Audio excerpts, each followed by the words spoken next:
Linux. Good morning. आज आपको पहले में बताकर गया था क्या?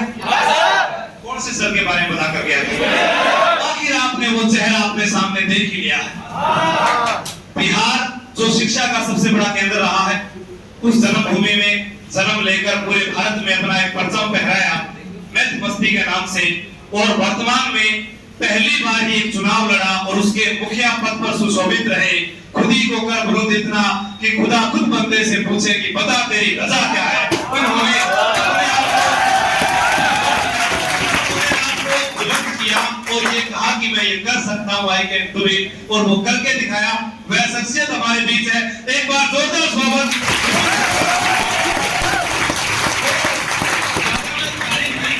क्योंकि मेरे से वो बनावटी बातें नहीं होती है, लेकिन मैं फिर भी कह देता हूँ, हंसमुख स्वभाव के हैं, सरल है, सबसे मिलनसार है, और एक गाने के साथ अपने हर एक वीडियो को शुरुआत करते हैं।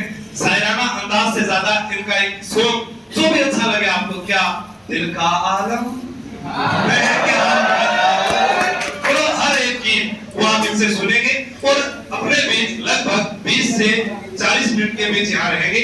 मैथ और रीजनिंग कैसे सीखी जा सकती है, कैसे उंगलियों पर याद कर सकते हैं, वो आप तरीका सीखें। इसीलिए हम एक साथ बैठे। सर यहाँ हमारा एक फैमिली बैच है और एक हमारा न्यू बैच है, ठीक है। और राजस्थान के जो परिपाटी रही है, पधारो हमारे देश, मेहमान का हम स्वागत करते हैं। तो मैं चाहूंगा कि मैं सर का एक बार साफा पहना के स्वागत करूं।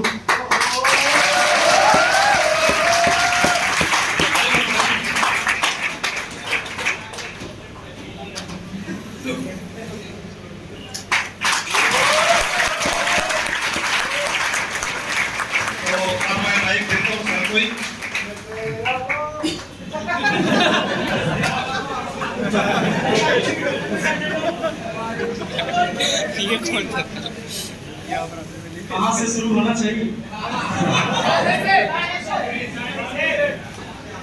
हम प्यार करने वाले दुनिया से न डरने वाले, दुनिया से न डरने वाले, यार जलने वालों को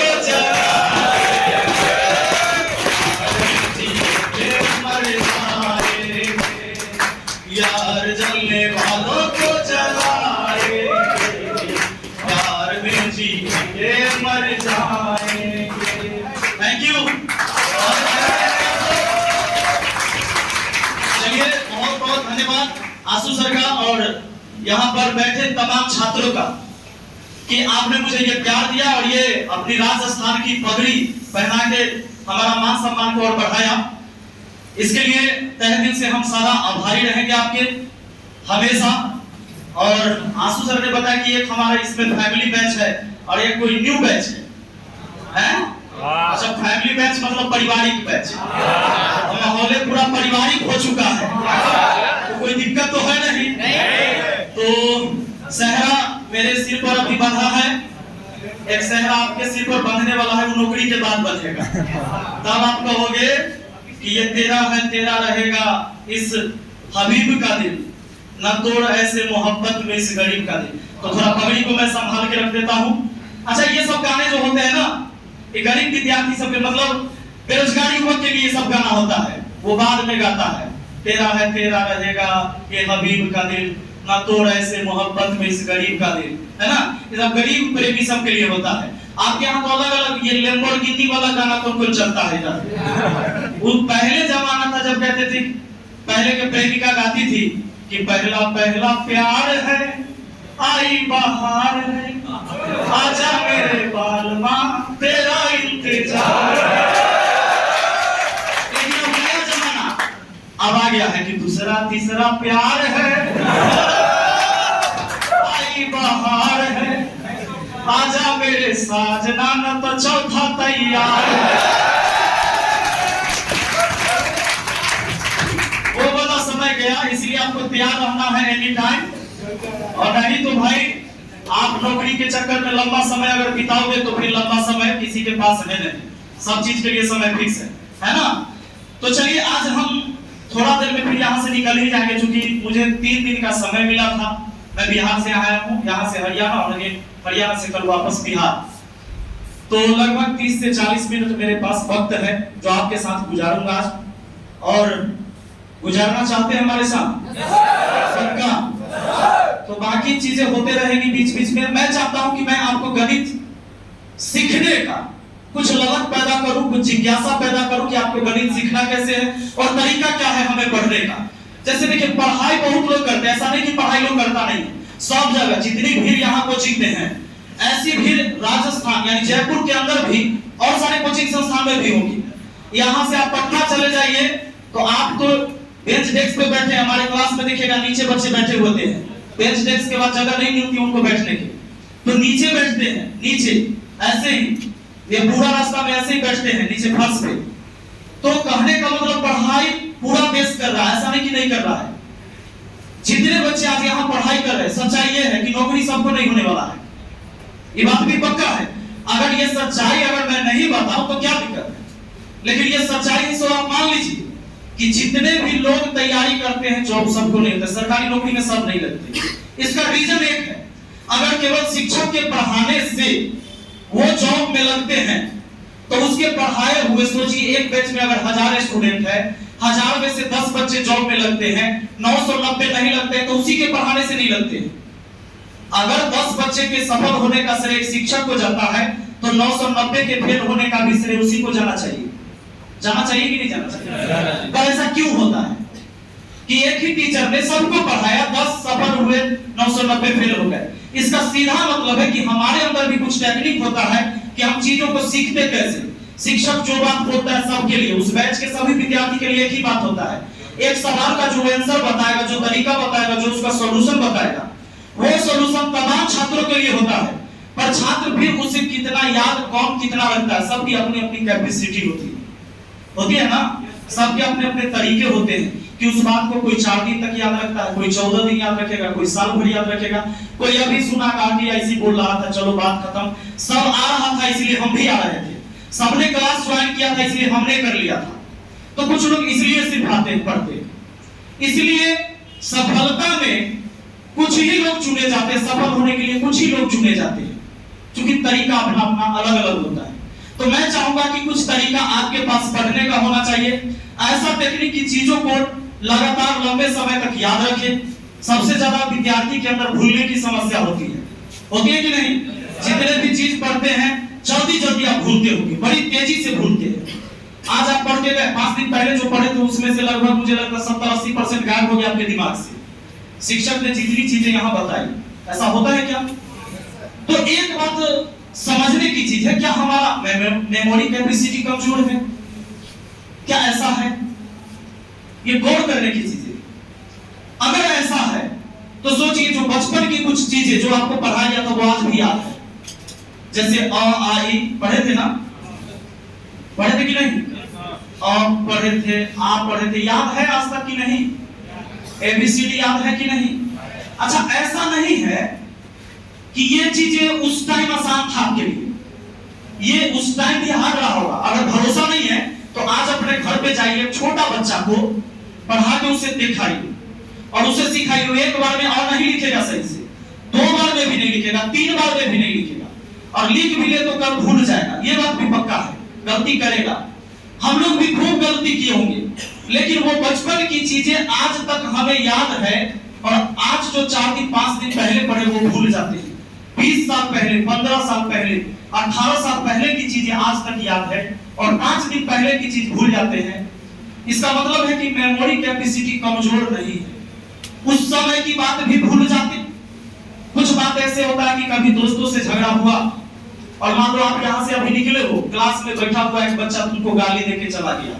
अब तुम टेंशन में हो, हमको गाली कैसे दिया, क्यों दिया हमको गाली, हमने तो कुछ बिगाड़ा नहीं था। ये बात आपके माइंड में बार बार रीड करेगा, और हो सकता है आपसे अपना भूलो, अपने टीचर से शिकायत करो, कल सोचो अपने दोस्तों से बताओ कि हमको गाली दिया है, बदला लेंगे उसका, बाहर निकलेगा तब कूट देंगे उसको, है ना?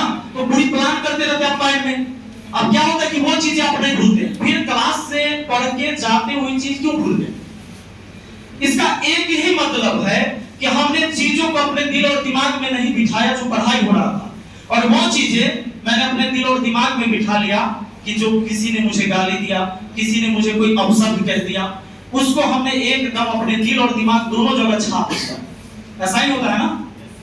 तो कोई चीज ऐसी है जो आपके दिल को लग जाए, आपके दिमाग को लग जाए, वो चीजें आप नहीं भूलेंगे। लेकिन जिसे आप ऐसे ही चलते हैं कि भाई कोई मतलब है नहीं, अब पढ़ाई कर रहे हो, तुम सोच रहे हो पता नहीं इतना तो पढ़ रहे हैं, कौन चीज पूछेगा कौन चीज नहीं पूछेगा, इतना पढ़ने में से पता नहीं कौन एग्जाम में आएगा कौन नहीं आएगा, तो आप उसे हल्के में लेते रहते हैं। पता नहीं पढ़ रहे हुआ आएगा कि नहीं आएगा, कि दूसरे चीज आएगा। यही सब चीजें होने के कारण क्या होता है कि पढ़ाई को हम हल्के में लेते रहते हैं, और इसके वजह से हम सब चीजें भूलते जाते हैं। मेमोरी कैपेसिटी अपने पास अनलिमिटेड जीबी की है। जैसे ऐसा नहीं है कि आज कुछ नया बात सीखोगे तो पहले की बात भूल जाओगे इसके वजह से। ऐसा है क्या कि आज जो कुछ नया सीखेंगे इसके वजह से कोई दूसरा चीज पहले भूलना पड़ेगा तब ये सीखेंगे? ऐसा तो नहीं है। तो इसका मतलब कि अनलिमिटेड जीबी भी है अपने पास, ये कभी भरता नहीं। हाँ, एक बात पक्का है, हमारा माइंड कभी सोता नहीं। आप रात में सपने देखते हो, तुम कोई काम नहीं कर रहे तब भी कुछ सोच रहे हो। जैसे अभी भी आप सोचना शुरू कर दिए कि हम क्या सोच रहे हैं, क्या विचार मेरे माइंड में आ रहा है। ये एक ऐसा प्रिंटर है, प्रिंटिंग मशीन जानते हो कि नहीं? ये ऐसा प्रिंटर है कि एनी टाइम छपाई करता है। अच्छी चीजें दोगे तो अच्छी चीजें छापेगा, और गलत चीज दिया तो गलत चीज छाप छाप के निकालते रहेगा, वो प्रिंट करते रहेगा। तो माइंड कभी सोता नहीं, एनी टाइम वर्क करता है। इसको लगाइए वर्क पे लगाइए जो आपको जरूरी है। और विद्यार्थी जीवन थोड़ा स्वार्थी जीवन होना चाहिए। स्वार्थी जीवन मतलब अपने फायदे की चीजें हैं तो भाई हम वहां उलझेंगे, नहीं है तो नहीं। कहीं बात कर रहे हो फालतू का, आपको लग रहा है कि ये फालतू बात हो रहा है, इससे मुझे कोई फायदा नहीं है, इग्नोर कर दो चीजों को। आप डायरेक्ट हमेशा अपने फायदे की बात सोचो कि कोई बात कर रहा है, चार लोग उसमें हम बैठे हैं, हमारे इसमें कुछ फायदे की बात है या नहीं। अगर आपसे जुड़ा कोई फायदा नहीं, आप बात मत कीजिए। तो विद्यार्थी जीवन स्वार्थी जीवन होना चाहिए, यानी समय बहुत कम है अपने पास और कम समय में कुछ करना है। ऐसा थोड़ी कि जीवन भर पढ़ना है आपको, हमेशा के लिए यहाँ एडमिशन कराए होंगे, लाइफ टाइम रहेंगे, बुढ़ापे तक यहाँ रहेंगे, ऐसा नहीं है, वो लाइफ टाइम नहीं है। तो आइए अब हम कुछ बात करते हैं जो आपको, जैसे आपने कभी पढ़ा होगा, मान लो कि ये 20 है और ये 30 है, दो संख्या है ना। अगर मैं कहूं कि इनका औसत क्या होगा तो कोई भी बच्चा बता सकता है। इसका एवरेज यानी इसका औसत, मैथ में पढ़ना है आपको, पढ़ना है कि नहीं? औसत समझते हो कि नहीं? बताइए 20 और 30 का औसत क्या होगा? 25। कितने लोग बता सकते हैं? हाथ खड़ा कीजिए तो। बस, बाप रे बाप, बिहार में तो ये सब छोटा बच्चा सब बता देता है कि गुरु ये सब कुछ नहीं, वहां के लिए मैथ ये सब कुछ नहीं है। सुनिए, 20 और 30 का औसत यानी एवरेज। एवरेज का मतलब होता है कि जितनी राशि है ना, ये कैगो राशि है, दो राशि है, दो राशि है ना, जितनी राशि है उसके योगफल में उतना से ही भाग देना है, औसत हो जाएगा। औसत का मतलब हुआ कि दी गई राशि के योगफल में उस राशि के संख्या से भाग देने पर जो भागफल प्राप्त होता है उसको औसत कहते हैं। जैसे ये कितनी राशि है? तो दो राशि को जोड़िए और 2 से भाग लगाइए, तो जो भागफल आएगा वही औसत होगा। तो बोलिए 20 और 30 कितना? आप 50 को 2 से भाग दीजिएगा तो कितना आएगा? 25 आएगा ना। तो एवरेज इसका 25 कहलाएगा। अगर मैं ये कह दूं कि जरा बताइए कि 10 है, 15 है, 5 है, 4 है, इनका औसत क्या होगा? तो सबको जोड़कर कितने से भाग दीजिएगा?